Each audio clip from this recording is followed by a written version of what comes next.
आप लोगों को डिस्प्ले आ रहा है? Yes sir. ठीक है. So question number 29. Deduce an expression for the frequency of revolution of a charged particle in a magnetic field and show that it is independent of velocity or energy of the particle. ये किस chapter का सवाल है? Revolution of charge particle sir, उसमें magnetic force का है, chapter 4. Chapter 4 का लॉरेंट्ज force का टॉपिक है. लॉरेंट्ज फोर्स सर. ठीक है. So deduce an expression for the frequency of revolution of charged particle in a magnetic field. तो लॉरेंट्ज फोर्स के अंदर हमने कितने केस किए थे? 5 केस किए थे. तो उसका केस 4 क्या था? Case 4 90 degree. 90 डिग्री बिटवीन क्या एंड क्या? वेलोसिटी या मैग्नेटिक. बिल्कुल. तो वही वाला केस है. हमें किसका निकालना है एक्सप्रेशन? Charge particle revolution. हाँ, हमें निकालना है फ्रीक्वेंसी. हमें निकालना है expression for frequency of revolution of charge particle in a magnetic field. पहले बहुत ही सिंपल है. तो अगर हम बात करते हैं कि ये एक रीजन है मैग्नेटिक फील्ड का, जिसके अंदर जो मैग्नेटिक फील्ड है that is into the plane of paper like this. So इस सिचुएशन में अगर हम एक चार्ज पार्टिकल को अंदर एंट्री करवाते हैं, सो this is charge q and its velocity is v vector. What is the direction of velocity that we have taken here? I cap. Yeah. And what is the direction of magnetic field? Minus k. So in this situation, the charge particle is going to experience a force. So when it will enter, what is the trajectory? Uniform circular motion. Uniform circular motion, absolutely. तो ऐसे जाएगा और ये कैसे घूमेगा? Clock या anti clock घूमेगा. ठीक है. तो इस तरह से घूम जाएगा ये. और एंटी क्लॉक घूमेगा या क्लॉक घूमेगा? हाउ डू वी जज that? By using Lorentz force formula. So using Lorentz force formula, what is Lorentz force formula? F vector is equal to Q bracket v cross b. ठीक है. तो यहाँ पर what is the angle between velocity and magnetic field? 90 degree. So the charge will experience maximum force, right? Yes sir. निकालना क्या है? Expression for frequency. So यहाँ पे क्या आएगा? sin theta cos theta. ठीक है. तो आ गया F is equal to QVB. And how do we know कि यहाँ पर uniform circular motion होगा? Because force is perpendicular to velocity, right? Yes sir. तो therefore motion कैसा होगा? Uniform circular motion. बिल्कुल. This condition, force and velocity being perpendicular, this is the trigger for us saying that the motion is going to be uniform circular motion. Motion is uniform circular motion. All right. So if there is uniform circular motion, then which force will come into play? Centripetal force. Yes. Therefore, we can say that the magnetic field force will provide the required centripetal force, right? हमें निकालना क्या है? Frequency का expression. तो QVB is equal to क्या लिखेंगे? m v square upon r. यहाँ से r कितना आ जाएगा? mv upon QB, right?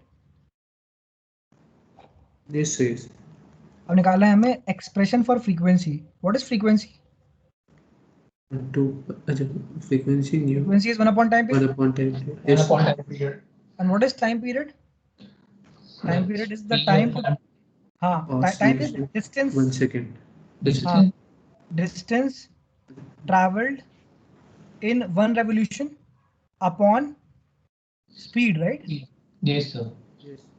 Time period is distance traveled in one revolution upon speed of particle. भाई हम जानते हैं ना, distance is equal to speed into time. Yes sir. तो यहाँ से टाइम क्या आएगा? Distance upon speed, right? Yes sir. तो बस वही निकालना है. What is the symbol for frequency? Nu. तो न्यू इज इक्वल टू ये रहेगा 1 upon distance travelled in one revolution कितना है 2 pi R 2 pi r Yes, sir. And कितनी स्पीड से ट्रैवल किया है v से v तो न्यू आ गया v upon 2 pi r. What is the Yes. Formula of radius mv by qb mv upon qb. कुछ कट रहा है is v तो v से v काट देंगे तो what is the formula of frequency qb upon 2 pi m qb upon 2 pi m. In fact I guess कि आप लोगों ने शायद इसको एज अ स्टैंडर्ड रिजल्ट भी याद किया ही होगा at some point of time. yes yes So this is the final expression for frequency of charge particle. What is the meaning of frequency? कितने speed is Frequency मतलब number of Velocity revolutions से। per second. number of revolutions ठीक Number of revolutions per second. एक second में कितने चक्कर घूम रहा है उसे बोलते हैं frequency. Number of revolutions per second.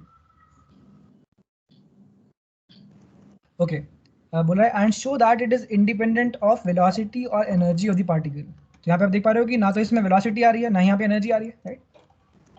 Yes, sir. और लिख देंगे कि clearly frequency is independent of क्या and क्या? Velocity and energy. बिल्कुल. It is independent of velocity and energy of the charge particle.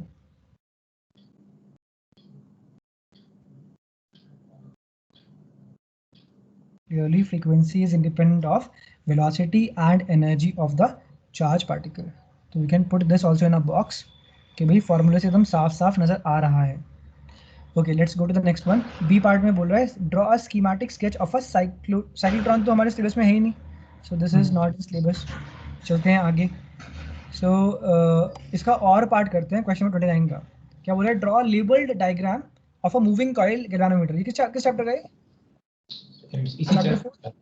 Chapter 4 का ये. Describe briefly its principle and working. तो यहाँ पर ए पार्ट में बोल रहा है कि डायग्राम बनाओ एमसीजी का और प्रिंसिपल मांग रहा है वर्किंग मांग रहा है. तो डायग्राम तो यार आप लोग एनसीईआरटी में से देख के बना लेना.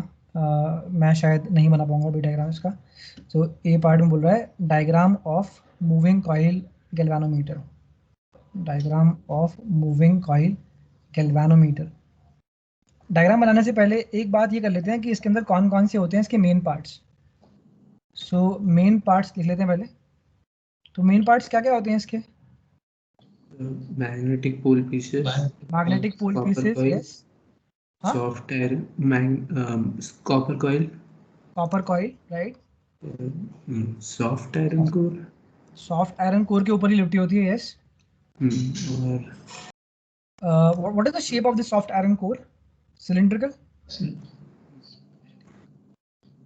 सिलिंड्रिकल लिया था ना हमने. सिलिंड्रिकल ले सकते हो या फिर स्फेरिकल भी ले सकते हो. सर डायग्राम में शायद स्फेरिकल है बुक में जो है. अच्छा डायग्राम में स्फेरिकल है क्या? ठीक है कोई बात नहीं. दोनों ही एक्सेप्टेबल हैं. अगर आप सिलिंड्रिकल सॉफ्ट आयरन को लगाओगे तो ऐसा कुछ होगा. रेक्टेंगुलर वायर बन जाता है. हाँ तो रेक्टेंगुलर आएंगे आपके टर्न्स. यस.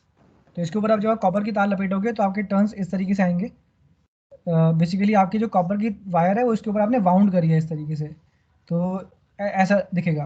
और अगर आप लेते हो स्फेरिकल, अगर आपका स्फेरिकल होगा तो आपके जो कॉइल के टर्न्स आएंगे वो आएंगे सर्कुलर राइट इस तरीके से. Yes.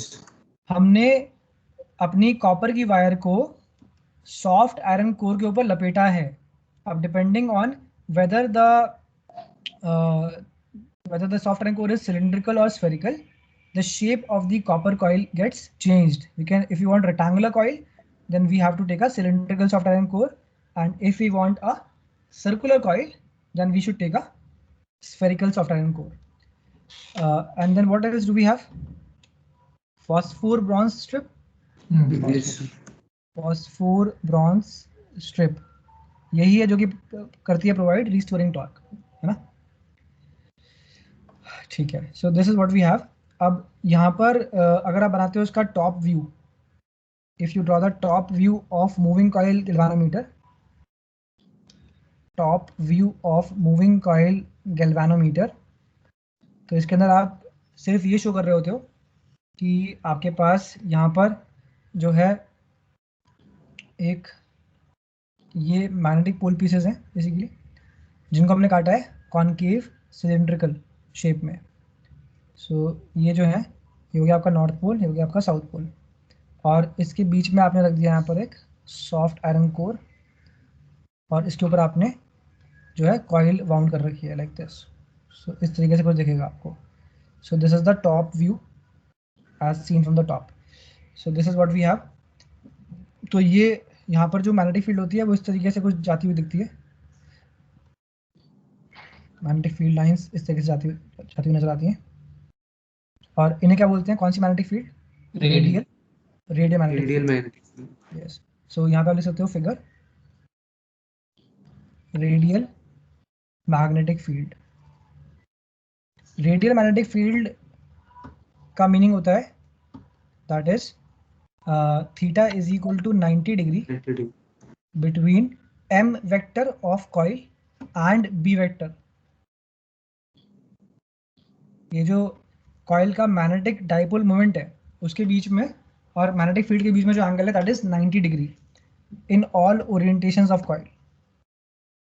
This is the meaning of radial magnetic field in all orientations of coil, and thus the coil experiences maximum torque,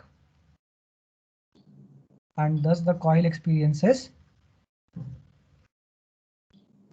maximum torque।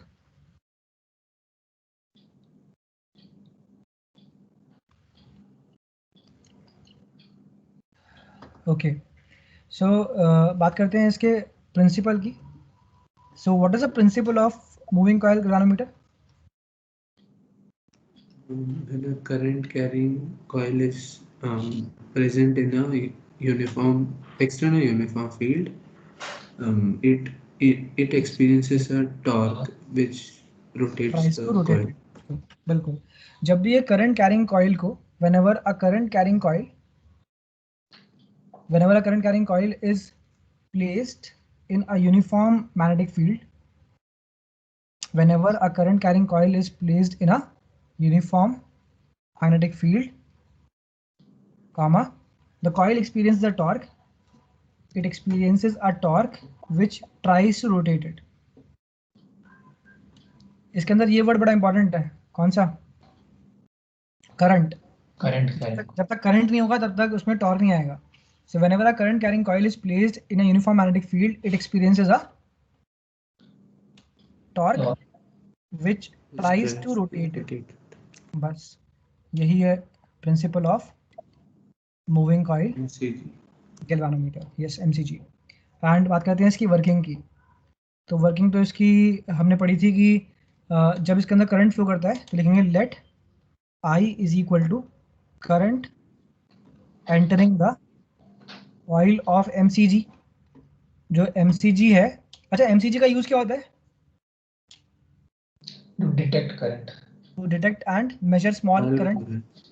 Yes sir. Yeah. तो हमने मान लिया कि जो स्मॉल आई है वो क्या है? It is the current entering the coil of moving coil galvanometer. What is capital N? It is the number of turns of coil. It is the number of turns of coil. And capital B जो है that is the strength of uniform magnetic field generated by the magnetic pole pieces.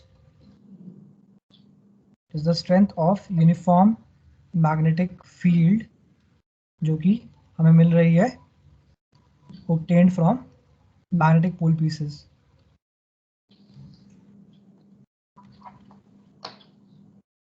And here you can say that capital A is equal to, it is the area of each turn of coil, area of each turn of coil। तो ये हमने कुछ parameters ले लिए हैं। अब जैसे ही current जाएगा उसके अंदर the coil will experience a deflecting torque। The coil experiences which torque?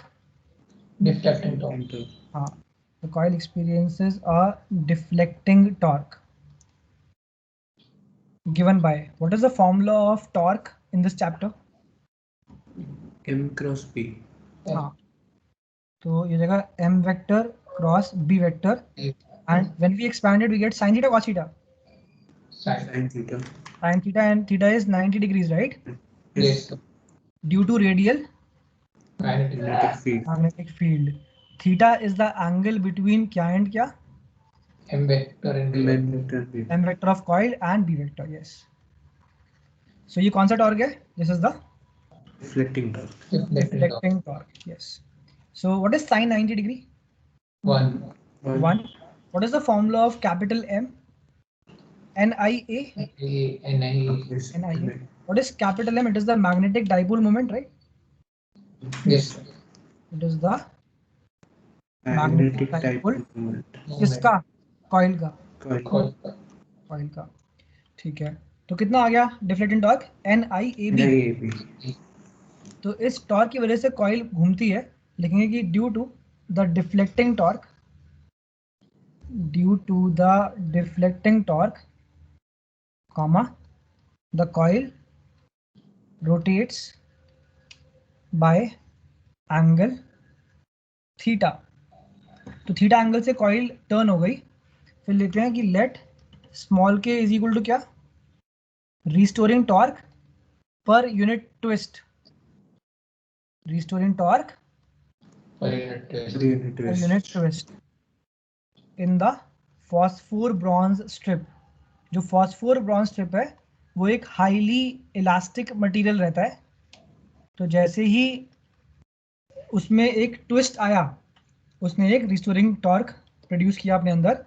सो अगर K है restoring torque per unit twist, कितना ट्विस्ट हुआ है? एंगल थीटा का ट्विस्ट हुआ है. So K is equal to क्या अपॉन क्या? K is equal to restoring torque upon theta. K is equal to restoring torque upon theta. तो यहाँ से रिस्टोरिंग टॉर्क कितना आ रहा है? क्रॉस मल्टीप्लाई करेंगे तो आ जाएगा K theta. What is K? K is the restoring torque. Restoring torque per unit twist in the phosphorus. इसका एक और नाम होता है टॉर्शनल कांस्टेंट. बताया था? याद नहीं आ रहा सर. याद नहीं आ रहा? नहीं बताया क्या? बताया होगा, इसलिए याद नहीं आ रहा. अच्छा ठीक है, एक बार वापस जाके चेक कर लेना.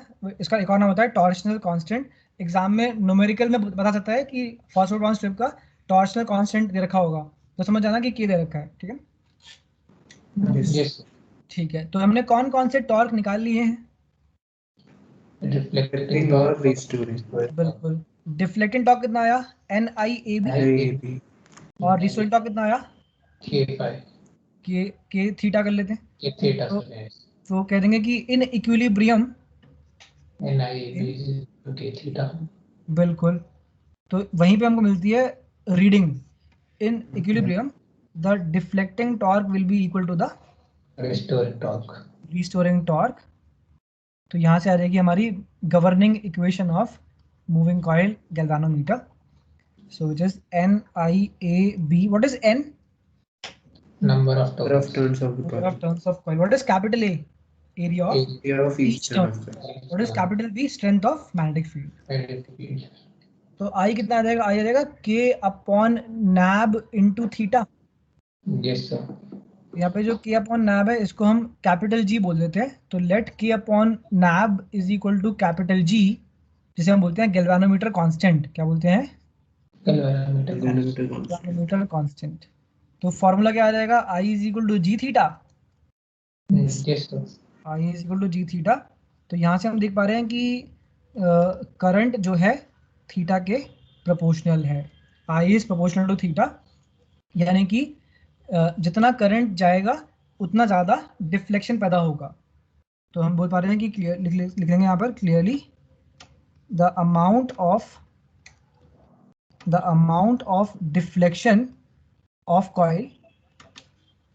ये थीटा क्या है? Amount of deflection of coil is directly proportional to कि कितना करंट बह रहा है उसके अंदर. Is directly proportional to the current flowing through the coil. ये चीज क्लियर है? Yes, sir. ठीक है. Clearly the amount of deflection of coil is directly proportional to the current flowing through the coil. तो thus we are able to design a linear scale. We are able to design a Linear scale. linear scale of measurement. We are able to design a linear scale of measurement क्योंकि यहाँ पर I और theta में directly proportional relationship establish हमने कर ली है. So this is the working of a moving coil galvanometer. तो हमने प्रिंसिपल लिख लिया और वर्किंग लिख लिया, और डायग्राम के नाम पे मैंने सिर्फ यही बनाया है, लेकिन एनसीईआरटी के अंदर डायग्राम गिवन है, वहाँ से आप लोग इसको ड्रॉ जरूर कर लेना, ठीक है। अच्छा, गैल्वानोमीटर के अंदर हम बात कर लेते हैं, सेंसिटिविटी की बात कर ही लेते हैं। So let us talk about sensitivity of moving coil galvanometer. तो in the context of moving coil galvanometer हम दो तरह की सेंसिटिविटीज डिफाइन करते हैं, right? Yes, sir. Current sensitivity, and voltage sensitivity. Correct. So current sensitivity and voltage sensitivity. What is the symbol of current sensitivity? IS. IS, and यहाँ पर VS. VS. How do we mathematically write IS? IS is equal to क्या upon क्या, कितना deflect हुआ upon कितना current आया था, ठीक है ना। IS is equal to क्या अपॉन क्या, theta upon I.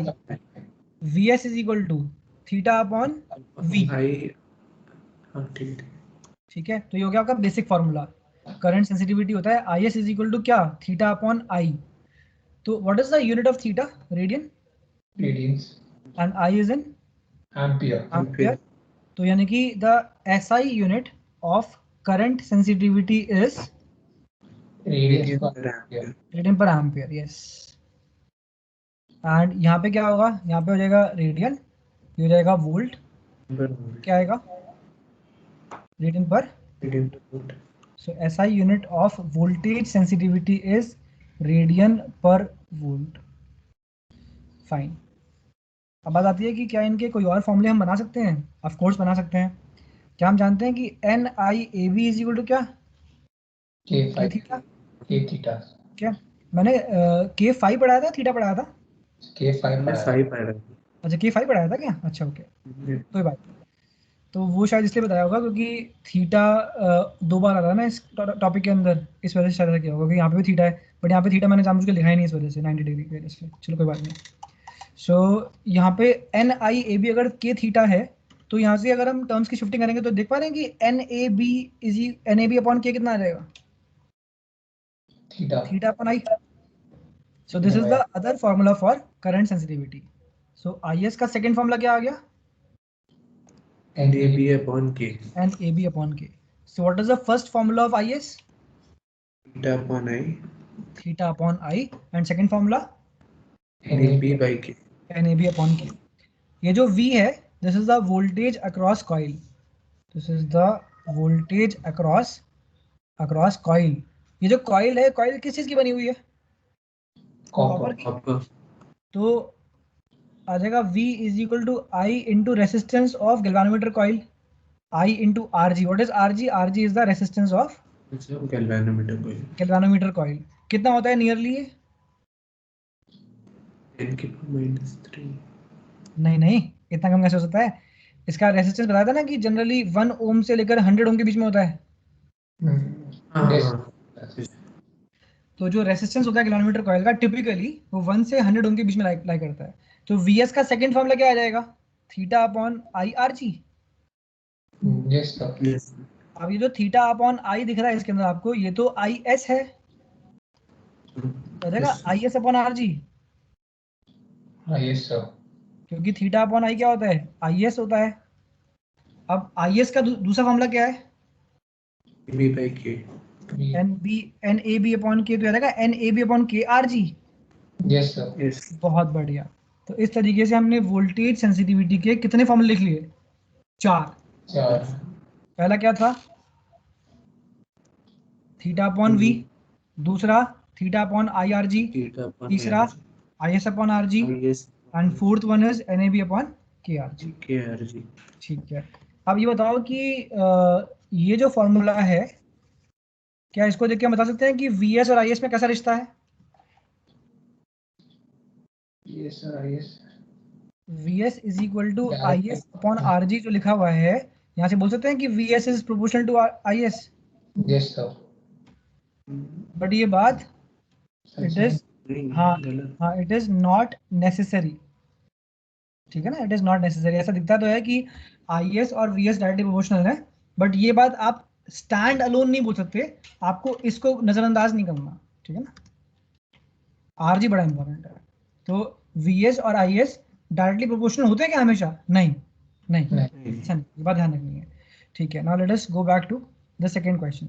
Answer the following. Why is it necessary to introduce a cylindrical soft iron core inside the coil of a galvanometer? हम soft iron core यूज क्यों करते हैं?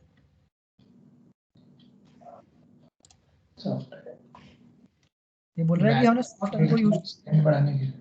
हाँ हाँ बिल्कुल, yes. अच्छा, इसमें एमसीजी के अंदर कौन सी वाली मैग्नेटिक फील्ड यूज करते हैं पर्टिकुलर? रेडियल। तो ये दोनों काम करता है। ये जो सॉफ्ट आयरन कोर है, ये एक स्पेशल मटेरियल है जो कि होता है फेरोमैग्नेटिक। लिखेंगे कि it is a ferromagnetic material, it is a ferromagnetic material. ये बात दिमाग में थी कि नहीं थी? थी। ठीक है। तो और ये जो फेरोमैग्नेटिक मटेरियल होते हैं, ये मैग्नेटिक फील्ड की ताकत को बढ़ाते हैं, and hence it enhances the strength of magnetic field. तो पहला काम तो इसने ये किया कि इसने मैग्नेटिक फील्ड की ताकत को इंक्रीज कर दिया, तो अच्छा हो गया ये। तो दूसरा क्या करता है ये? दूसरा ये करता है कि ये मैग्नेटिक फील्ड को रेडियल बनाने में हेल्प करता है। लिखेंगे कि इट हेल्प्स टू डेवलप कैसी magnetic field? Radial magnetic field develop करने में ये करता है हमको हेल्प। बट तब करता है when used in conjunction with concave cylindrical magnetic pole pieces. Concave cylindrical magnetic pole pieces. तो इसने पहला काम क्या किया? इसने एनहांस किया मैग्नेटिक फील्ड को। दूसरा क्या किया इसने रेडियल मैग्नेटिक फील्ड बनाने में कंट्रीब्यूट किया। और तीसरा क्या करेगा ये? तीसरा ये करता है कि अगर हमारा जो ये है जो मटेरियल है उसके अंदर कुछ एडी करंट फ्लो कर जाते हैं या फिर हिस्टेरेसिस लॉस होता है, तो इसके अंदर बहुत कम होता है। देखेंगे कि it has very less energy losses due to hysteresis. तो इसके अंदर याद है ना, ट्रांसफार्मर के अंदर यूज करते थे इसको। yes. तो it has very less energy losses which may occur due to hysteresis. तो ये थर्ड पॉइंट इतना ज़्यादा रेलेवेंट नहीं है, बट हाँ आप लिख के आ सकते हो, ये पॉइंट वैलिड तो है। तो ये एनर्जी लॉसेस जो होते हैं हिस्टेरेसिस की वजह से, उनको कम करने में भी हेल्प करता है, क्योंकि इसकी प्रॉपर्टी ऐसी है। उसके बाद क्या बोल रहा है सेकंड पार्ट में? Increasing the current sensitivity of a galvanometer may not necessarily increase its voltage sensitivity, explain giving reason. क्या हमने कभी डिस्कस किया ये वाला पॉइंट? ऐसा लग रहा है? हाँ सर, कुछ ये तो मेरे को पक्का पता है, ये तो पक्का कर रहा है। ऐसा किया था। ये आपने ये वाला बताया कि नेसेसरली डिपेंड नहीं करता, ये बताया आपने। हाँ, इसका कुछ प्रूफ भी करवाया था इसका। प्रूफ ध्यान आ रहा है? कुछ करवाया था? ये करवाया था। हाँ, ये स्टेटमेंट बहुत इंपॉर्टेंट स्टेटमेंट है। एनसीईआरटी के अंदर ये स्टेटमेंट आज इट इज लिखी हुई है, तो हमको याद करनी है अच्छे से कि करंट सेंसिटिविटी को बढ़ाने पर वोल्टेज सेंसिटिविटी बढ़े ऐसा जरूरी नहीं होता। तो देखते हैं, इसको एक एग्जांपल से लेना पड़ेगा। तो स्टेटमेंट क्या है कि increasing the current sensitivity does not necessarily imply an increase of voltage sensitivity. तो देखते हैं। तो एक काम करते हैं, लेते हैं इसमें केस 1 और केस 2। केस 1 में काम करते हैं, जो हमारी कॉइल है उसमें जो नंबर ऑफ टर्न्स हैं वो ले लेते हैं कैपिटल N के बराबर। So let number of turns is equal to capital N, number of turns of coil, is equal to capital N। और जो कॉइल का रेजिस्टेंस है उसे ले लेते हैं Rg के बराबर। Coil resistance is equal to Rg। अब हमने क्या किया? केस 2 में हमने नंबर ऑफ टर्न्स को डबल कर दिया। तो यहाँ पे नंबर ऑफ टर्न्स को क्या कर दिया हमने? 2n कर दिया। अगर नंबर ऑफ टर्न्स को डबल किया तो हमने कॉइल की लेंथ को इंक्रीज कर दिया है। तो लेंथ को डबल किया होगा तभी कॉइल जो है नंबर ऑफ टर्न्स डबल हो पा रहे हैं। यानी कि आपने एक ब्रांड न्यू कॉइल ली है जो कि लंबी कॉइल है, तो इसका कॉइल का रेजिस्टेंस कितना होगा? डबल हो जाएगा, isn't it? Yes, sir. तो coil resistance will be how much? It will B 2Rg. अब हमें दिखाना ये है कि करंट सेंसिटिविटी बढ़ाना है हमें, तो करंट सेंसिटिविटी का फॉर्मूला क्या होता है? What is the formula of current sensitivity? Theta upon I. Theta upon हाँ, आई, दूसरा वाला Theta NAB दूसरा by NAB अपॉन K, K. हाँ. Yes. और यहाँ पे क्या आएगी करंट सेंसिटिविटी की वैल्यू? 2N 2NAB अपॉन by K. K. तो इसे बोलते हैं IS dash is equal to क्या? N की जगह पे 2N, बाकी सब कुछ एज इट इज. ठीक है, Yes. तो ये जो NAB अपॉन K है ये हो जाएगा IS, तो हो जाएगा IS dash is equal to IS. तो क्या हम देख पा रहे हैं कि करंट सेंसिटिविटी डबल हो चुकी है?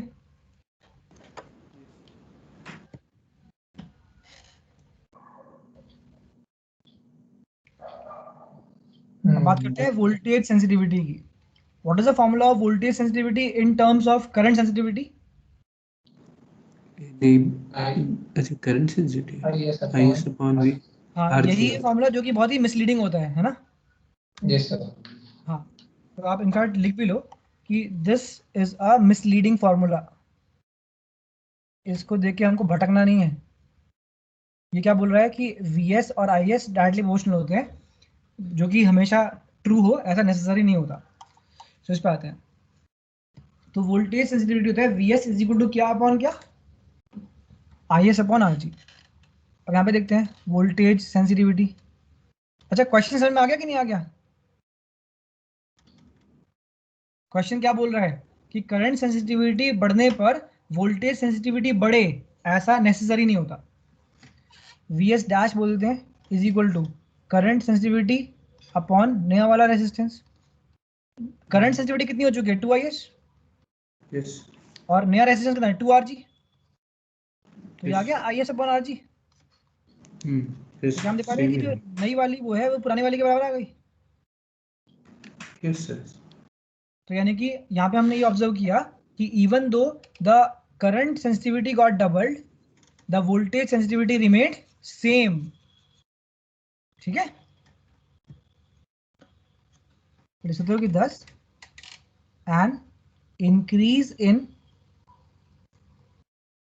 dash dash does not necessarily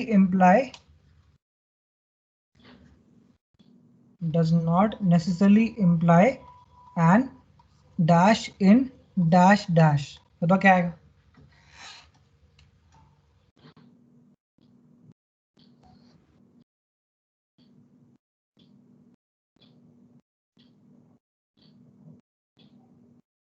आप लोग हो यहाँ पर? Yes sir. Yes, sir. यहाँ पे क्या आएगा? Current Current sensitivity. sensitivity does not necessarily imply an increase in voltage sensitivity. Voltage sensitivity. बिल्कुल बिल्कुल, इंक्रीज इन वोल्टेज सेंसिटिविटी. तो ये बात ध्यान रखना, काफी इंपॉर्टेंट बात है ये. करंट सेंसिटिविटी बढ़ने पर वोल्टेज सेंसिटिविटी बढ़ भी सकती है और सेम भी रह सकती है. तो इस एग्जांपल को लर्न कर लो. तो इस एग्जांपल में हमने क्या किया? हमने नंबर ऑफ टर्न्स को डबल किया, जिसकी वजह से रेजिस्टेंस भी डबल हो गया, जिसकी वजह से करंट सेंसिटिविटी डबल हो गई, लेकिन वोल्टेज सेंसिटिविटी कांस्टेंट रही है यहाँ पर. ठीक है, आगे बढ़ते हैं. Question number 30, draw a labelled diagram of. अच्छा, ये तो सिलेबस में है. वैन डी ग्राफ जनरेटर तो सिलेबस में नहीं है, सो दिस इज गॉन. और पार्ट पे आते हैं. Deduce the expression for the torque acting on dipole of dipole moment P in the presence of a uniform electric field E. ये किस चैप्टर का है? चैप्टर 1. हमें निकालना है टॉर्क का एक्सप्रेशन. क्या आएगा इसका answer? E cross E P sensitive. हाँ, P क्रॉस E वाला डेरिवेशन है ये. तो कर लेते हैं ड्राइव, बहुत ही सिंपल है ये तो यहाँ पर क्या बोल रहा है कि एक डाइपोल है जो कि एक यूनिफॉर्म इलेक्ट्रिक फील्ड में प्लेस्ड है. So question number 30.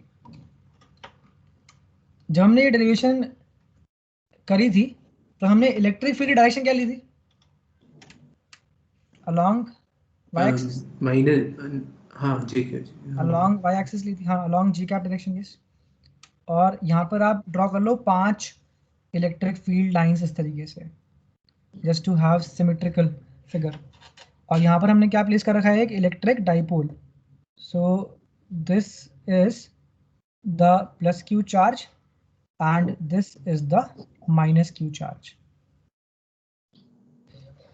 ये हो जाएगी हमारी इलेक्ट्रिक फील्ड लाइन. और ये कैसी है, ये यूनिफॉर्म है नॉन यूनिफॉर्म है? यूनिफॉर्म है ये. and this angle is theta and this is the small p vector जिसे हम बोलते हैं electric dipole moment. so what is p vector? It is a electric dipole moment. Electric dipole moment. ठीक है. अब ये जो ये वाला चार्ज है प्लस क्यू वाला, इसके ऊपर एक फोर्स लगेगी कितनी, ऊपर की तरफ, F is equal to q E. और इस माइनस क्यू वाले पे फोर्स लगेगी नीचे की तरफ, F is equal to q E minus. तो हमने क्योंकि डायरेक्शन दिखा दी है तो हमें यहाँ पर नेगेटिव लगाने का कोई यूज नहीं है. So F is equal to q E, F is equal to q E. अब ये जो फोर्सेज हैं, इन फोर्सेज की वजह से अगर हम देखते हैं ध्यान से, तो जो नेट ट्रांसलेशनल फोर्स बनेगी डाइपोल पे, नेट ट्रांसलेशनल फोर्स वो कितनी आएगी? 0 आएगी. Net translational force on electric dipole अगर हम निकालते हैं इस पे कौन सी फोर्स, नेट ट्रांसलेशनल फोर्स, देखेंगे F net is equal to q E j cap. ये जो वाला क्यू ई है ये जे कैप डायरेक्शन में है और ये वाला q E minus j cap direction में है. तो plus q E minus j cap which is equal to 0. तो यानी कि इन फोर्सेस की वजह से डाइपोल ट्रांसलेशनल मोशन नहीं करेगा. ये जो फोर्सेस हैं they are equal in magnitude, opposite in direction and what is different lines of electric field. The forces are equal in magnitude, opposite in direction. और इनमें जो खास बात है वो यहाँ पर खत्म नहीं होती, वो यहाँ पर ये है कि they are acting along different lines and are acting along different lines. जो QE जे कैप वाली है वो इस वाली लाइन पे एक्ट कर रही है और ये वाली इस वाली लाइन पे एक्ट कर रही है. तो दोनों की लाइंस ऑफ एप्लीकेशन जो है डिफरेंट है, जिसकी वजह से ये कपल फॉर्म करेंगे, right? Different lines, thus they form a couple which produces a torque. तो इस कपल की वजह से यहाँ पर एक टॉर्क डेवलप होगा. अब करते हैं कैलकुलेशन ऑफ टॉर्क. टॉर्क हमने क्लास 11th में पढ़ा होता है. What is the formula of torque? Torque is equal to r vector cross F vector. Torque is equal to r vector cross F vector. और अगेन से it is torque is equal to force multiplied with the perpendicular distance of force from axis of rotation. ऐसा कुछ पढ़ा है कभी? Force into perpendicular distance of force from axis of rotation. तो यहाँ पे अगर आप ध्यान से देखोगे तो ये जो QE वाली फोर्स है, ये वाली फोर्स इस डाइपोल को एंटी क्लॉकवाइज घुमाना चाहती है और ये वाली फोर्स भी इस डाइपोल को एंटी क्लॉकवाइज घुमाना चाहती है. तो यहाँ पर हमको चाहिए force into the perpendicular distance of force from axis of rotation. तो अगर हम यहाँ पे बनाते हैं एक separate diagram, so the situation will look like this. So this is the positive Q charge, this is the negative Q charge and this is the axis of rotation. This is called AOR. Now here this length is small a and this length is small a as well. That is why we say that the entire length is 2a. तो यहाँ पर this is the electric field direction and this is theta. This is small a and this is small a. तो यहाँ पे हमको चाहिए force into perpendicular distance. So this is the force F is equal to QE and this will be the perpendicular distance। तो ये कितना आएगा? ये आएगा A sin थीटा के बराबर। यहाँ पे देखते हो अगर आप, सो this is the force F is equal to QE और यहाँ पर भी परपेंडिकुलर डिस्टेंस ये बनेगा, है ना, ये है perpendicular distance of force from axis rotation. So this is again A sin theta.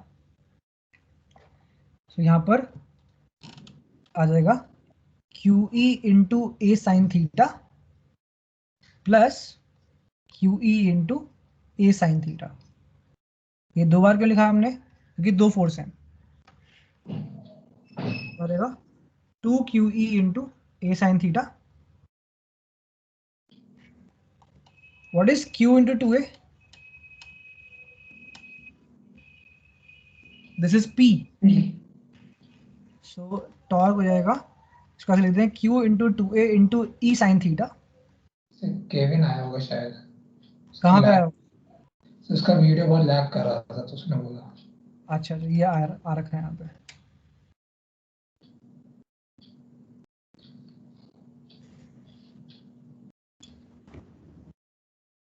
सो ये आ जाएगा torque is equal to Q2A हो जाएगा P, so this will become PE sin theta and PE sin theta को लिख सकते हैं torque is equal to torque vector is equal to P vector cross E vector. So this is the torque experienced by the electric dipole. इस torque की maximum value कितनी होगी? PE। बिल्कुल, तो मैक्सिमम वैल्यू ऑफ टॉर्क हो जाएगी बिल्कुल। यहाँ पे थीटा हो जाएगा 90 डिग्री के बराबर, तो साइन थीटा हो जाएगा कितना? 1 के बराबर। तो टॉ मैक्स आ जाएगा PE एंड इस टॉर्क की कितनी होगी मिनिमम वैल्यू?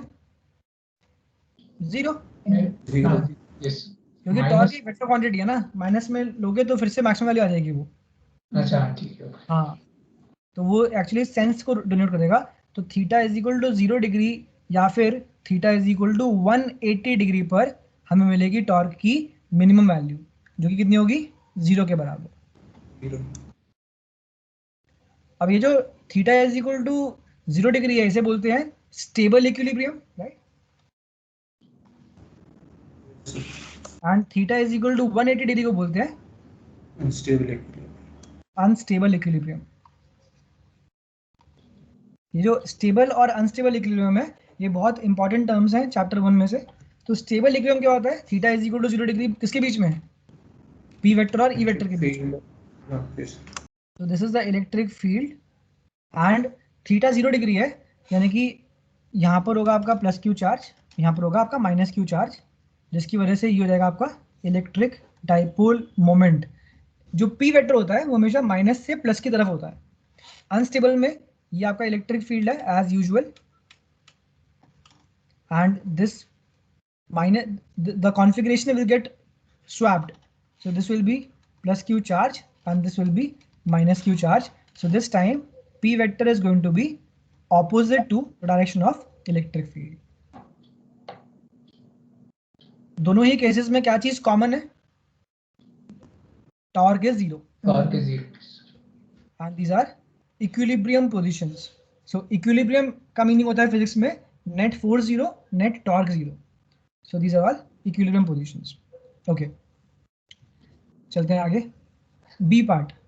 अच्छा, ये जो ए पार्ट था ये 2.5 मार्क्स का आ रखा है, तो आपको काफ़ी कुछ इसके अंदर लिख के आना चाहिए। सो जस्ट जज अकॉर्डिंगली कि कितने मार्क्स का क्वेश्चन उन्होंने पूछा होगा। बी पार्ट में क्या बोल रहा है यहाँ पे? Consider 2 hollow concentric spheres S1 and S2। तो ये रहा S1, S1 के अंदर कितना चार्ज है? 2Q, और S2 और S1 के बीच में 4Q। Find out the ratio of electric flux through them. क्या निकालना है? Ratio of electric flux. तो क्या बोलेंगे सिंबॉलिकली? क्या निकालना है symbolically? phi S1 upon phi S2। ये निकालना है। तो ये स्फीयर वाला आएगा क्या वैसे? स्फीयर वाला यार हमको आता तो है ही, तो ऐसे वाले क्वेश्चन तो आ ही सकते हैं, क्योंकि ये गॉस लॉ की बिल्कुल गॉस लॉ की बेसिक एप्लीकेशन है एक तरीके से। मैं वो कहता है वो वाले नहीं आएंगे जिसके अंदर आपको इलेक्ट्रिक फील्ड निकालने के लिए बोलता है ना, के क्यू बाय आर स्क्वायर आती है जो, वैसे वाले नहीं आएंगे, वो कट चुका है। बट ये तो आई गेस आ ही सकता है, इसमें तो वो नहीं है, तो उस वाले को कर लेते हैं। तो यहाँ पर निकालना है five S one upon five S two. अब गॉस लॉ का फॉर्मूला क्या बोलता है, फाइव इज इक्वल टू क्या, Q I upon epsilon not. Yes sir. यहाँ पर S1 के अंदर कितना चार्ज है, 2Q, S1 में 2Q, और S2 के अंदर कितना चार्ज है, 6Q। 6Q। बिल्कुल, तो इस बात का ध्यान रखना है। तो बस ये तो बहुत ही सिंपल सा सवाल आ गया। तो बी पार्ट के अंदर हमारे पास ये है बड़ा वाला स्फीयर S2 और ये है छोटा वाला स्फीयर S1। S1 के अंदर चार्ज है 2Q और यहाँ पे चार्ज है 4Q। हमें निकालना है flux through S1 upon flux through S2। Flux through S1 कितना होगा, 2Q upon epsilon not, 2Q upon epsilon naught। और ये कितना होगा, 6Q upon 6Q upon epsilon. epsilon। कुछ कट रहा है, epsilon naught मतलब epsilon naught और Q बिल्कुल, और ये कट गया, 2। ये कट गया, और 2 से 6 कट गया, तो आ जाएगा 1:3। So the answer is 1:3 for the first part of this question. इसके बाद क्या बोल रहा है करने के लिए, ये तो हो गया। How will the electric flux through the sphere S1 change if a medium of dielectric constant epsilon r is introduced in the space inside S1 in place of air? पहले यहाँ पर एयर थी, बाद में इन्होंने एक ऐसा डाल दिया है सब्सटेंस जिसका डाइलेक्ट्रिक कांस्टेंट परमिटिविटी दे रखी है उसकी एप्सिलॉन आर। तो किस चीज पे इंपैक्ट पूछ रहा है, इलेक्ट्रिक फ्लक्स पे। How will the electric flux change, deduce the necessary expression. Yes sir. तो कोई फर्क पड़ेगा क्या, फर्क तो पड़ेगा। हाँ epsilon naught epsilon r। बिल्कुल बिल्कुल, तो जो फ्लक्स थ्रू S1 होगा that was 2Q upon epsilon not, but now it will be epsilon not into epsilon R. So this will be the new value of electric flux associated with the sphere S1. This is the new value of electric flux. क्योंकि अंदर जो है वो air थी, अब यहाँ पर एक नया मीडियम आ गया है, इस वजह से यहाँ पर ऐसा रहेगा। तो इसको ऐसे भी सोच सकते हो कि जो फ्लक्स होगा S1 के थ्रू हो जाएगा 2Q अपॉन नए वाले मीडियम की परमिटिविटी। हम जानते हैं जो परमिटिविटी रिलेटिव होती है, परमिटिविटी रिलेटिव जो होती है वो होती है permittivity upon permittivity of free space. तो यहाँ से परमिटिविटी आ जाएगी epsilon not into epsilon R, और वही हमने यहाँ पे पुट किया है, तो हमारा आंसर आ गया इस तरीके से। तो यार इस तरीके से हमारा ये चैप्टर तो फिनिश हो गया। Now we will move on to the next paper which is this. So this is 2013 paper. इसके अंदर भी 29 क्वेश्चन ही हैं। सो फर्स्ट क्वेश्चन देखते हैं, फर्स्ट क्वेश्चन में किस चैप्टर से आ रखा है ये।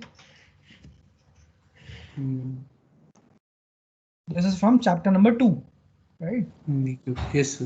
क्योंकि ये पूछ रहा है इक्वी पोटेंशियल सरफेस की शेप क्या होगी due to a single isolated charge. क्या शेप होती है, स्फेरिकल होना चाहिए। हाँ स्फेरिकल, बिल्कुल।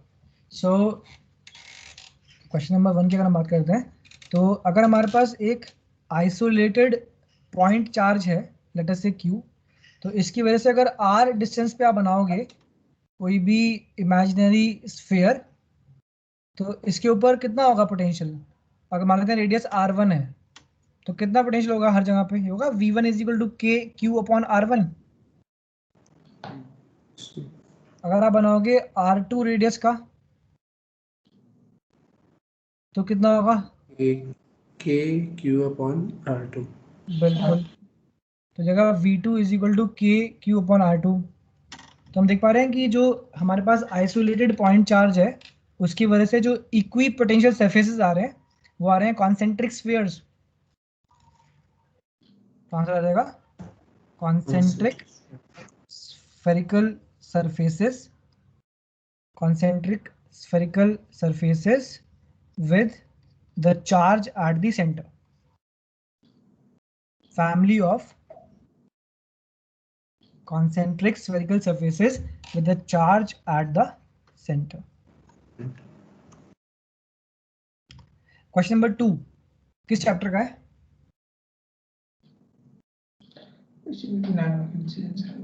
रे ऑप्टिक्स का ये बोल रहा है write the relationship between angle of incidence, angle of prism and angle of minimum deviation. Minimum deviation. Sine What is the symbol of angle of minimum deviation?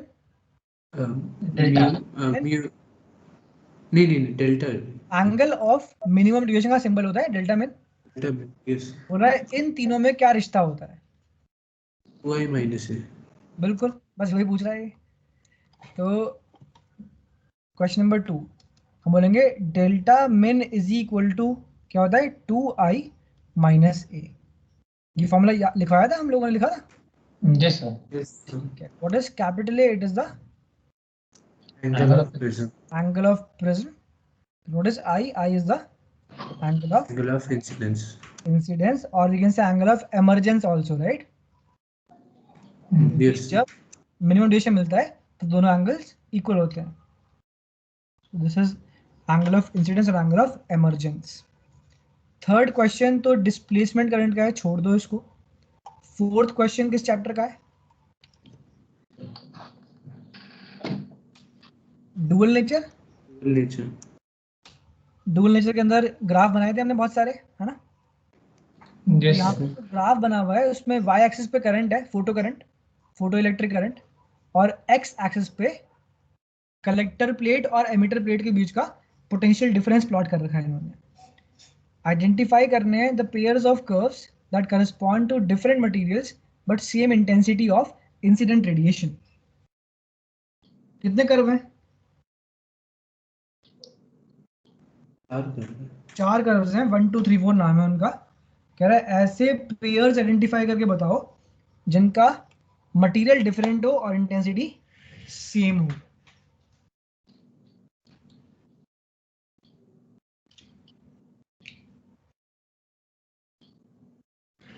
Graph समझ में आ रहा है? Yes sir. हमने ग्राफ्स बनाए थे तो जो हमारा ग्राफ था वो ये था कि अगर हम प्लॉट करते हैं photo current versus potential difference, तो जो ग्राफ है वो यहाँ से स्टार्ट करता है माइनस वी नॉट से, और ऐसे करके जाके वो ऐसे करके सैचुरेट करता है. याद है? Yes sir. तो ये बनाया था हमने, ऐसे बोलते थे हम सैचुरेशन करंट. तो यहाँ, और ये याद है कि हमने डिस्कस किया था कि अगर हम बात करते हैं करंट की, तो करंट और इंटेंसिटी आपस में डायरेक्टली प्रोपोर्शनल होते हैं, है ना? ये हमारा फर्स्ट पॉइंट था कि इंटेंसिटी को बढ़ाने पर करंट बढ़ता जाता है. याद है ये चीज? तो बेसिकली यहाँ पर जो ग्राफ हमको दिख रहा है, इसमें इसको आप बोल सकते हो, इस वाले पॉइंट को आप बोल सकते हो कि ये क्या है? ये हो जाएगा stopping potential corresponding to 2 different curves. ये 1 है, ये 3 है, ये 2 है, ये 4 है.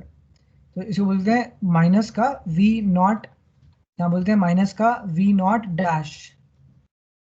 तो क्या हम देख पा रहे हैं कि ये जो माइनस वी नॉट है, इसमें से कौन कौन से कर्व्स निकल रहे हैं?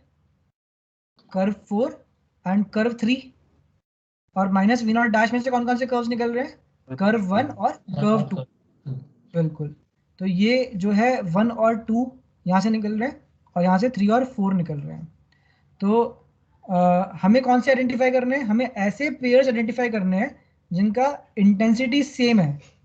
तो इंटेंसिटी जो होता है वो फोटो करंट की वैल्यू के डायरेक्टली प्रोपोर्शनल होता है. तो बेसिकली इंटेंसिटी सेम जिनका होगा उनका सैचुरेशन लेवल सेम होगा. इंटेंसिटी जिनका सेम होगा उनका सैचुरेशन लेवल सेम होगा. तो देख रहे हो कि ये इस वाली ब्रांच पे सैचुरेशन लेवल सेम है, यानी कि यहाँ पे जो दो कर्व्स होंगे उनका इंटेंसिटी सेम होगा. तो ये कौन कौन से कर्व्स हैं? 2 और 3. 2 और 4. ये रहा 2 और ये रहा 4. समझ में आ गया? Yes sir. तो बेसिकली हमने देखा कि 2 और 4 जो कर्व्स हैं उनका क्या चीज सेम है? उनका इंटेंसिटी सेम है। और सिमिलरली यहाँ पे कौन कौन से कर्व्स मिल रहे हैं, एक 1 और एक 3। तो कहने की बात ये है कि 1 और 3 का इंटेंसिटी सेम है और 2 और 4 का इंटेंसिटी सेम है। तो बस, तो ये हो गया इसका, इस क्वेश्चन का आंसर। और उनका मटेरियल डिफरेंट होगा, ऐसा क्यों? देखो, टू का जो ये है, 2 का जो स्टॉपिंग पोटेंशियल है वो ये है, और 4 का जो स्टॉपिंग पोटेंशियल है वो ये है। स्टॉपिंग पोटेंशियल अलग अलग होता है अलग अलग मटेरियल्स के लिए। तो ये भी क्लियर हो गया कि जो 2 और 4 है उनका स्टॉपिंग पोटेंशियल डिफरेंट है। तो इस तरीके से आपको जज करना है ये। कुछ समझ में आ रहा है कि नहीं आ रहा? तो यहाँ पर कौन कौन से कर्व्स का सेम इंटेंसिटी है?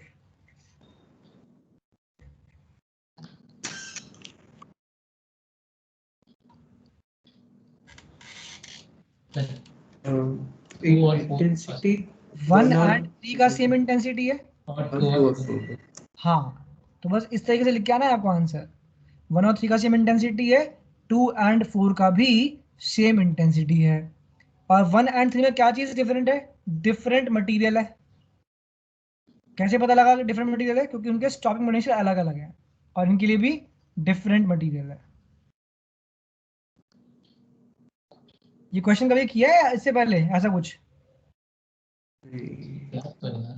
तो यार ये क्वेश्चन को ध्यान रखना कि ये सब इस टाइप के क्वेश्चन आते हैं फोटो इलेक्ट्रिक में से, क्योंकि ग्राफ बहुत ज़्यादा है उस चैप्टर के अंदर, तो they will kind of ask questions from those areas.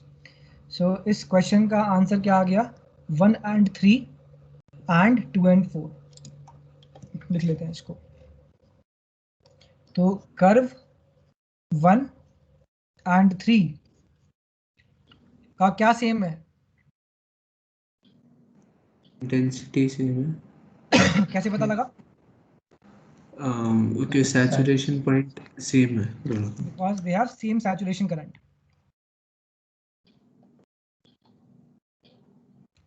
Yes. और क्या चीज डिफरेंट है? Materials different. Different materials. किसका मटेरियल? मेटल का। ठीक है ना? और Yes. इनके साथ भी ऐसा ही है। तो ये आ गया आंसर इसका। Same intensity because they have saturation, because they have same saturation current and have different materials, because they have क्या? Different stopping potential. Different stopping potential.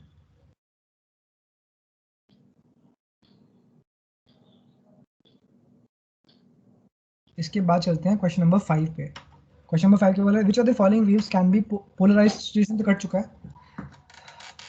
तो वैसे तो sound waves can not be polarised because sound waves are longitudinal waves. Longitudinal waves का polarisation नहीं होता, तो they can not be polarised. And heat waves are transverse waves, तो heat waves can be polarised. Heat waves can be polarised because only transverse waves can be polarised. Question number 6 पे चलते हैं। क्या मांग रहा है? Current. करंट मांग रहा है। कैसे निकालेंगे? केवीएल लगा दें? हाँ ऐसा Yes. केवीएल लगा दो, काम हो जाएगा। सो यहाँ पर अगर आप केवीएल लगाओगे तो किस में से करंट निकालोगे? 200 वाले वोल्ट में से। तो यहाँ से आई निकाल दो इस तरीके से, यहाँ से आई इस तरीके से, ये ए, ये बी, ये सी और ये डी।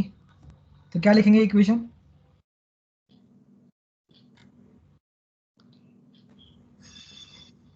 सर्किट ड्रॉ कर रहे हो क्या? सर वी ए हाँ हाँ हाँ, 5 वोल्ट, 39 ओम, 200 वोल्ट। वी ए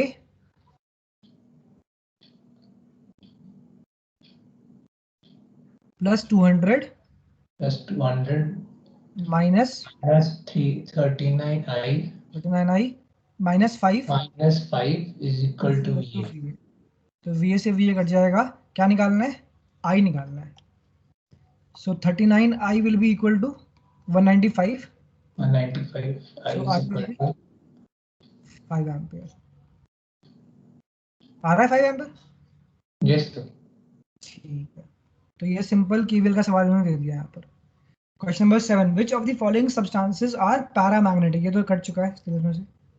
क्वेश्चन नंबर 8 पे आते हैं। अ heating element is marked 210 volt 630 watt. Find the resistance of the element when connected to a 210 volt DC source. क्या निकालना है?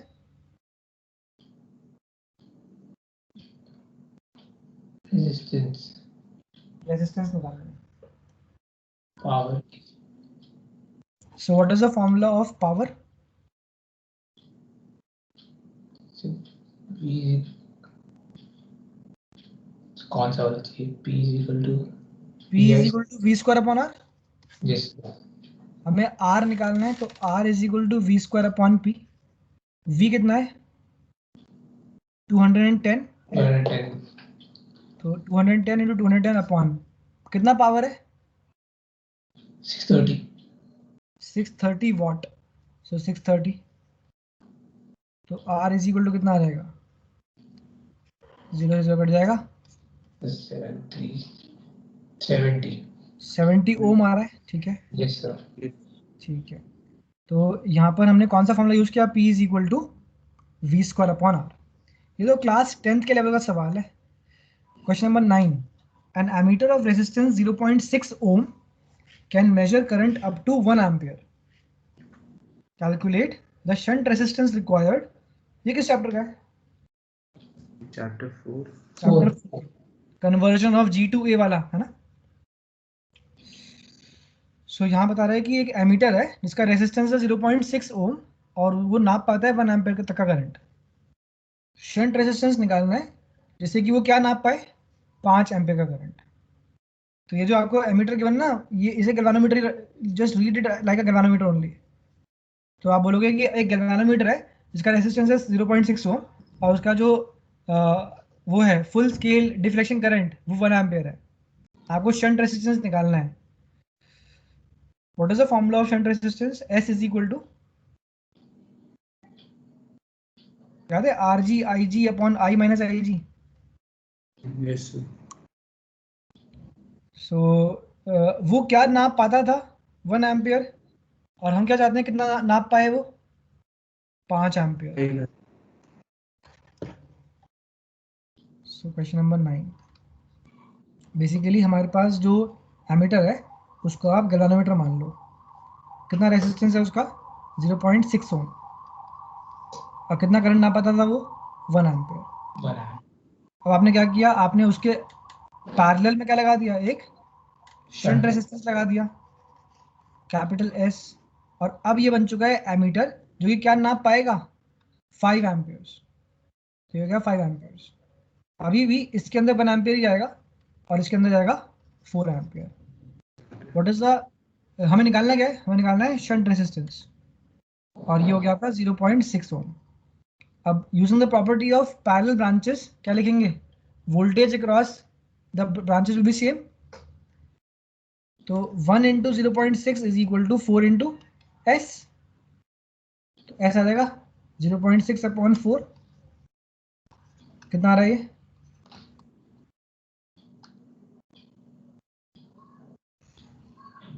0.15 ohm. So this is the shunt resistance to be connected in parallel. ये समझ में आ रहा है कि नहीं आ रहा? Yes sir. ठीक है, इसके बाद क्या निकालने के लिए बोल रहा है? The combined resistance of the ammeter and the shunt.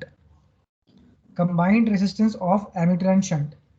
तो ये जो शंट है और ये जो एमीटर है जिसको हमने गैल्वानोमीटर बोला है, इनका कंबाइंड रेजिस्टेंस निकालना है। तो ये दोनों किस में है? पैरेलल में। तो ये हो गया फर्स्ट पार्ट। अब सेकंड पार्ट में निकालना है कंबाइंड रेजिस्टेंस, यानी कि इनका निकालना है इक्विवेलेंट। कितना हो जाएगा? R1 R2 upon R1 plus R2। Yes sir. भाई जब भी हमारे पास दो होते हैं पैरेलल में तो क्या होता है? Multiplication of one addition. तो क्या इंटू क्या? 0.6 इंटू 0.15 अपॉन 0.6 प्लस 0.15, ये आएगा ना।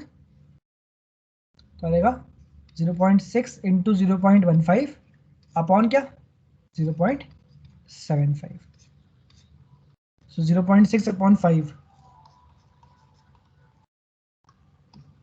0.12 ओम. हम जानते हैं कि जब भी हम लगाते हैं दो रेसिस्टर्स को पैरेलल में तो उनका इक्विवेलेंट आता है छोटे से भी छोटा. तो ये आ रहा है 0.12. तो ये छोटे वाले से भी छोटा आ रहा है 0.12.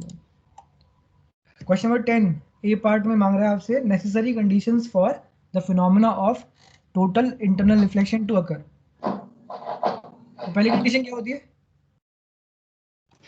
इसी से बड़ा Light rays should travel from denser to rarer medium. Yes. Light rays must be traveling from denser medium to rarer medium. And what is the second condition? Angle of incidence must be greater than and critical angle. critical angle. Angle of incidence in which medium? Rarer medium. Dense. In denser medium should be greater than Angle, critical angle. critical angle IC for given pair of mediums. So the first condition is light rays must be traveling from denser medium to rarer medium, and the second condition is angle of incidence in denser medium should be greater than the critical angle for the given pair of mediums. These are the conditions for which phenomena to occur? Total internal reflection. Yes. B part में क्या मांग रहा है? Write the relation between refractive index and critical angle for a given pair of optical media. यानी कि आपसे मांग रहा है क्रिटिकल एंगल का फॉर्मूला क्या होता है? IC इज इक्वल टू क्या? Sin inverse. UR upon UD. UR upon UD. हाँ जी, तो यानी कि mu rarer upon mu denser.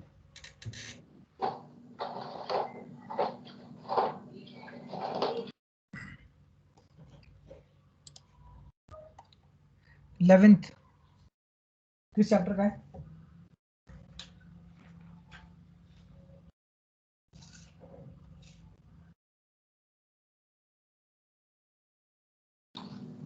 EM waves.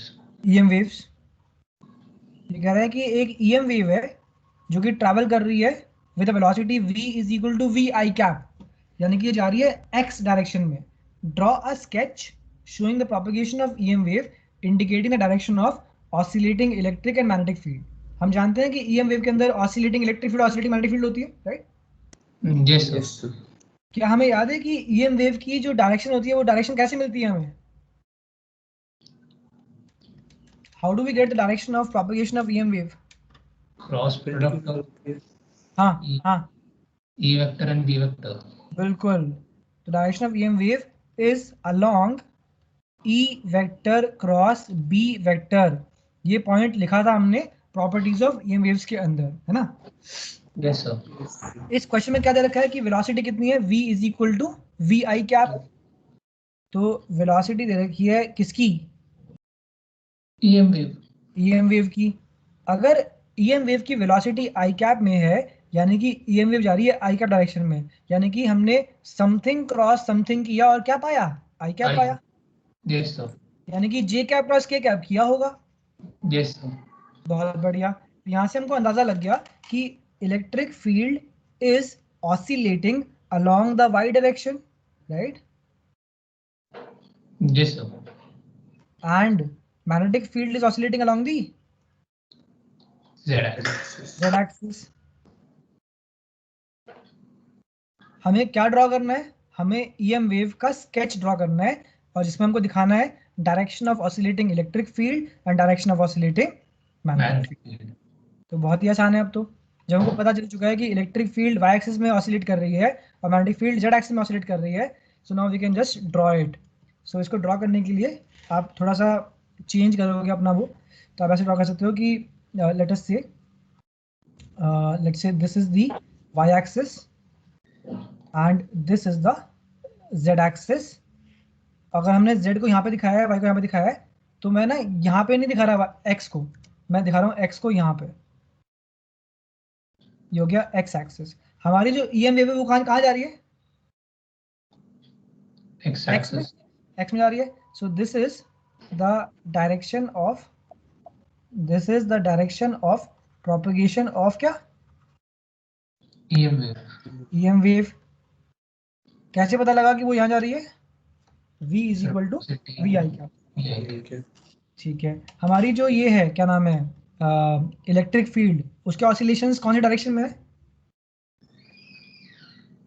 Y axis. Y axis में। axis. तो y एक्सिस में दिखा दो इस तरीके से। ये हो गया एक ऑसिलेशन, ये हो गया दूसरा ऑसिलेशन। किसके ऑसिलेशन दिखाए हैं हमने? Electric field. इलेक्ट्रिक फील्ड के। तो ये हो गया आपका ऑसिलेटिंग इलेक्ट्रिक फील्ड। ये जो हमारी मैग्नेटिक फील्ड है, इसके ऑसिलेशन किस डायरेक्शन में है? Z axis. Z axis.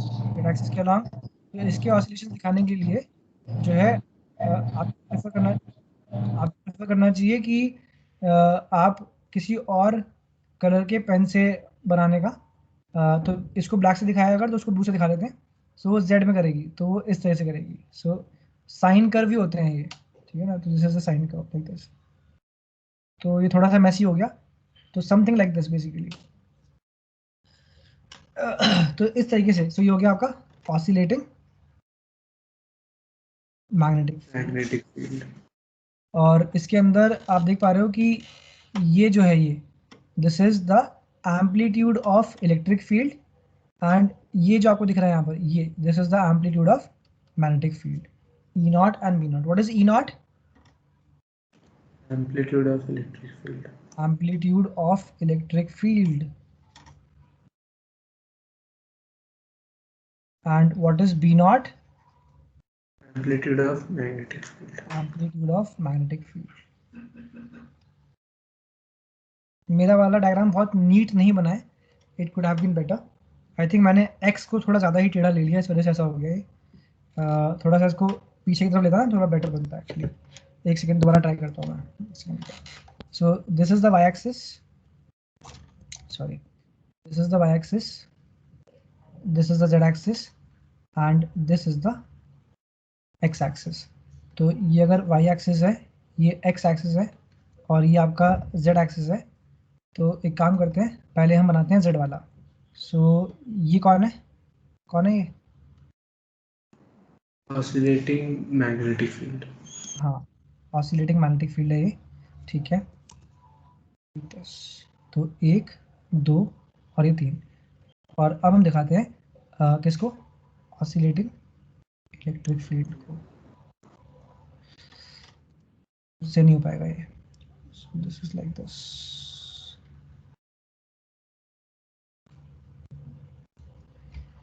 कुछ और ही बन गए। सो ऐसा कुछ आता है, ये बन नहीं पा रहा ऑनेस्टली ढंग से ना ये। इससे बेटर तो पहले वाला ही था। सो बेसिकली आप लोगों का ठीक बन रहा है क्या? दिख रहा है ये परपेंडिकुलर दिख रहा है जिसके लीव्स है, ये दोनों परपेंडिकुलर होने चाहिए आपस में, इस तरीके से 90 डिग्री होने चाहिए। Okay, how are the magnitudes of electric and magnetic fields related to the velocity of EM wave? क्या होगा इसका आंसर? मतलब परपेंडिकुलर होते हैं। बोल रहा है कि जो इलेक्ट्रिक फील्ड है और जो मैग्नेटिक फील्ड है, उनके जो मैग्नीट्यूड हैं, यहाँ पे एम्पलीट्यूड होना चाहिए था। How are they related to the velocity of EM wave? Velocity से क्या रिलेशन है उनका? शायद आप लोग भूल गए हो कि ये जो सेकंड पार्ट है इसके अंदर हमने लिखा था ना प्रॉपर्टी की C is equal to E not upon B not, याद है? yes. बस यही पूछ रहा है। What is C? C is the speed of EM wave, and what is E naught? E naught is the amplitude of electric field, and B naught is the amplitude of magnetic field. C is equal to क्या upon क्या? Not by B naught. E naught by B naught. E naught is the amplitude of electric field. हाँ, oscillating electric field कर लेते हैं इसको, and B naught is the amplitude of oscillating magnetic field. Oscillating magnetic field, yes. C is equal to E naught upon B naught. Question number 12 तो syllabus में नहीं है क्योंकि कम्युनिकेशन सिस्टम्स का है. Question number 13, state Lenz's law. Lenz law किस chapter का है? EMI. क्या बोलता है लेंस लॉ? किसके बारे में बात करता है ये? जो Induced मतलब current के चेंज बारे में? होगा वो direction of magnetic electric field polarity of induced EMF बिल्कुल. is that it always opposes The change in magnetic flux. changing magnetic flux. It states that the polarity of induced EMF states that the polarity of induced EMF and the direction of Induced current is always such that it opposes the change in magnetic flux. yes, correct. It states that the polarity of induced EMF and direction of induced current is always such that it tends to oppose क्या? Change in magnetic flux. Change in magnetic flux. कौन सा law है ये? Lenz law. Lenz law. ठीक है. क्या बोल रहा है? अ metallic rod held horizontally along east-west direction is allowed to fall under gravity. एक मेटालिक रॉड है जिसको हमने ईस्ट वेस्ट डायरेक्शन में हॉरिजॉन्टली होल्ड कर रखा था, उसको वो गिर रही है. It is falling under gravity. Will there be an EMF induced at its ends? Justify your answer.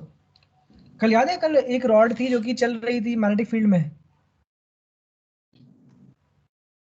याद है वाला सिचुएशन? और ट्रैक था कि नहीं था? ट्रैक नहीं था. ट्रैक के बिना भी इसके अंदर ईएमएफ आ रहा था. कितना? BLV. यानी कि हमारी अंडरस्टैंडिंग ये है कि जब भी कोई conducting rod magnetic field lines को क्रॉस करते हुए जाएगी इस तरीके से, तो पक्का उसके एंड्स के अक्रॉस पोटेंशियल डिफरेंस आएगा ही आएगा, इंड्यूस ईएमएफ आएगा. और इसका रीजन क्या था? क्योंकि लॉरेंस फोर्स की वजह से इलेक्ट्रॉन्स का डिपोजिशन हो जाता है ना, एक पर्टिकुलर एंड पे. याद है ना? Yes sir. Yes sir. ठीक है. तो यहाँ पर एक मेटालिक रॉड गिर रही है. It is falling freely under gravity. तो देख लेते हैं कि क्या सिचुएशन है. क्या हम जानते हैं कि अर्थ की एक मैग्नेटिक फील्ड होती है ना? Yes sir. Yes.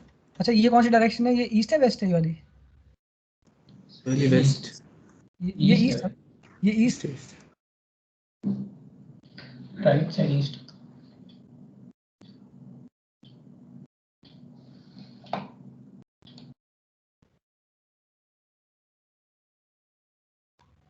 Hello. Yes sir. Okay, ठीक है. ये ईस्ट है, ये वेस्ट है. और इस रॉड के अंदर बेसिकली ये रॉड ऐसे करके गिर रही है, तो इसका वेलोसिटी ऐसे हो गया, इसका लेंथ ऐसे हो गया. अब जब ये क्वेश्चन क्या पूछ रहा है कि क्या इसके एंड्स के अक्रॉस कोई पोटेंशियल डिफरेंस आएगा कि नहीं आएगा? तो व्हाट डू यू थिंक, आएगा या नहीं आएगा? भाई अर्थ की मैग्नेटिक फील्ड जो है ना, है ना, तो जब ये नीचे गिरेगी तो अर्थ की मैग्नेटिक फील्ड लाइंस को क्रॉस करते हुए जाएगी. Yes sir. तो आएगा, बिल्कुल आएगा. लेकिन as the rod falls comma it intercepts with what? With the magnetic field of the earth. Earth की मैग्नेटिक फील्ड पढ़ी है कभी? Yes sir. Therefore EMF will be induced across its ends. EMF will be induced across its ends. तो अगर कोई rod है जो कि फ्री फॉल करती है तो उसके एंड्स के अक्रॉस पोटेंशियल डिफरेंस आएगा या नहीं आएगा? आएगा. आएगा. क्यों आएगा? क्योंकि वो अर्थ की मैग्नेटिक फील्ड को इंटरसेप्ट करते हुए जाएगी. बिल्कुल. क्वेश्चन नंबर 14 पे आते हैं. Explain with the help of a circuit diagram the working of a क्या? Photo diode. Write briefly how it is used to detect the optical signals. तो टॉपिक है ये फोटो डायोड वाला। तो इसकी वर्किंग बतानी है। तो कैसे काम करती है फोटो डायोड? Dark current. हाँ, डार्क करंट वाला कॉन्सेप्ट होता है। तो लिखते हैं वर्किंग ऑफ फोटो डायोड। तो what do we do exactly? तो पहला पॉइंट तो ये है कि पहले बनाते हैं इसका सर्किट डायग्राम। इसकी बायसिंग कौन सी होती है, फॉरवर्ड या रिवर्स? रिवर्स। रिवर्स बायसिंग होती है। तो लिख लो पहले तो कि it is always operated in the reverse bias mode. It is always operated in the reverse reverse bias mode.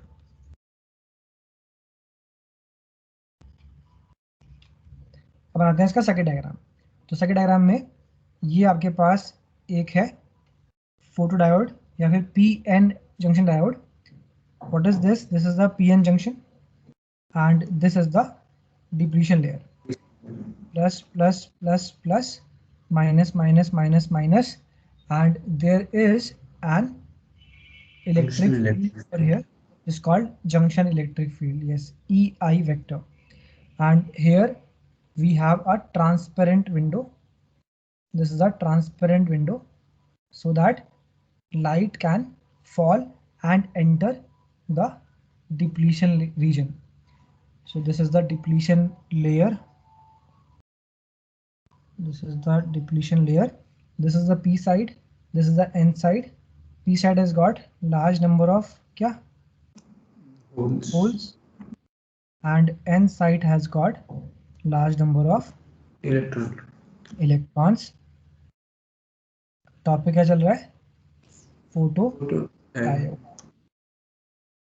कौन सी बायसिंग? Reverse biasing. यानी कि P से नेगेटिव, N से पॉजिटिव। ये है माइक्रो एमीटर इस तरीके से। और यहाँ से हम इसके ऊपर जो है लाइट करते हैं इंसिडेंट। लाइट में कौन सा पार्टिकल होता है? फोटोन।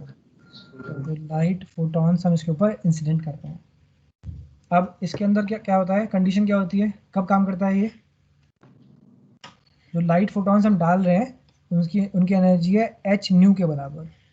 तो जब H nu is greater than और equal to the energy band gap of photo diode material, तब क्या होता है?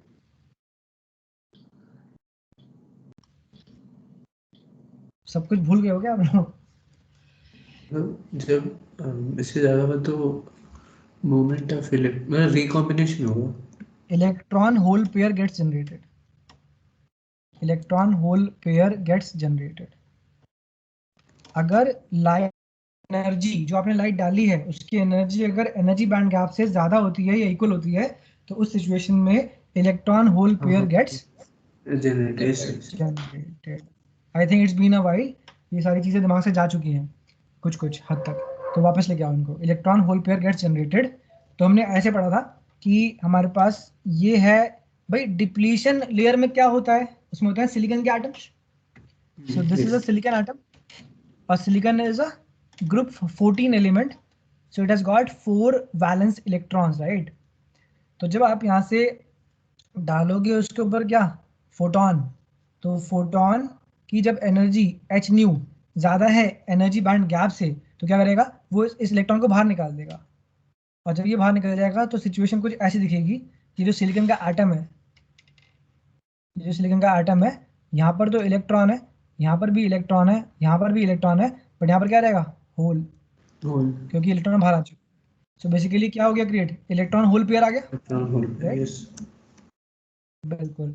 अब ये जो जंक्शन की इलेक्ट्रिक फील्ड है ये क्या करेगी, इलेक्ट्रॉन को एन साइड में धकेल देगी।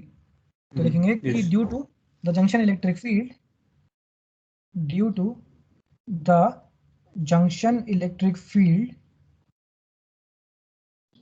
due to the junction electric field, comma, the electrons and holes get separated. Due to the junction electric field, the electrons and holes get separated.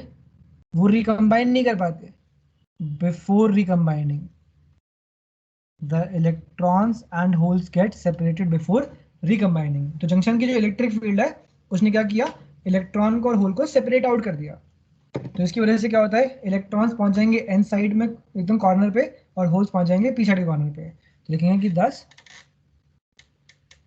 the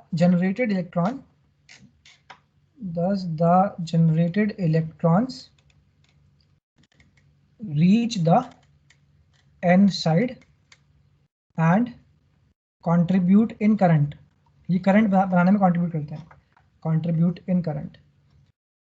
तो इस तरीके से हम देख पा रहे हैं कि जो लाइट एनर्जी है वो इलेक्ट्रिकल एनर्जी में कन्वर्ट होती है. Light energy gets converted to कौन सी एनर्जी, इलेक्ट्रिकल एनर्जी. क्योंकि हमने डाले फोटॉन्स और हमें इलेक्ट्रॉन्स का क्रिएशन दिख रहा है होता हुआ. Light energy gets converted to electrical energy. और यहाँ पे हम बना सकते हैं एक और चीज़ लिख सकते हो आप कि जो अगर आप लाइट की इंटेंसिटी को इंक्रीज करोगे तो करंट का मैग्नीट्यूड बढ़ेगा. द अमाउंट ऑफ, और उस करंट को हम बोलते हैं photo current. The amount of photo current is directly proportional to the intensity of incident light. The amount of photocurrent is directly proportional to the intensity of light. Intensity of incident light.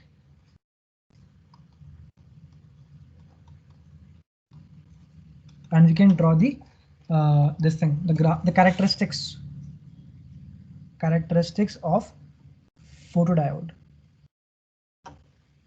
तो इसका क्योंकि reverse biasing होता है तो इसका जो बनेगा characteristic graph in the third quadrant. Yes. So यहाँ पे करंट इन माइक्रो एम्पियर, यहाँ पे वोल्टेज इन वोल्ट्स, एंड जो ग्राफ आता है इसका वो आता है कुछ इस तरीके से like this. So this is the characteristics of photodiode. ये हो जाएगा I1, I2, I3, I4. ये क्या है, I1, I2, I3, I4 क्या है, ये है लाइट की इंटेंसिटी. जैसे जैसे हम इंटेंसिटी बढ़ाते जा रहे हैं वैसे वैसे फोटो करंट बढ़ता जा रहा है. सो I4 is greater then I3, is greater then I2, is greater then I1. सो ये हो गया आपका फोटोडायोड. ठीक है, फिर आज इतने करते हैं, बाकी हम नेक्स्ट टाइम करें. ओके ठीक है. Okay guys, thank you. Good night. Good night. Bye.